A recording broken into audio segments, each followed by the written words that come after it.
International space station বা ISS হল একটি স্থায়ীভাবে ক্রুড অন অরবিট ল্যাবরেটরি, যা পৃথিবীতে উদ্ভাবন এবং ভবিষ্যতে গভীর মহাকাশ অন্বেষণে বৈজ্ঞানিক গবেষণার উদ্দেশ্যে নির্মাণ করা হয়েছে।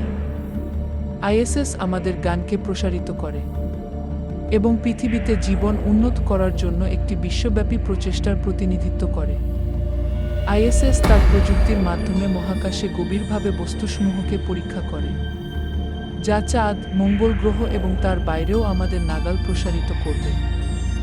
ডিজাইন থেকে লঞ্চ পর্যন্ত 15টি দেশ বিশ্বের একমাত্র স্থায়ী গবেষণা কেন্দ্র হিসেবে পরিচালনার জন্য এর নির্মাণ কার্যক্রমের সহযোগিতা করেছে, যেখানে গবেষণার বিভিন্ন শাখায় বার্ষিক 6 জন এবং 150টি চলমান পরীক্ষা-নিরীক্ষার ক্রু থাকতে পারে। আন্তর্জাতিক মহাকাশ স্টেশনটি পৃথিবী হতে মাত্র 423 কিলোমিটার উচ্চতায় অবস্থিত।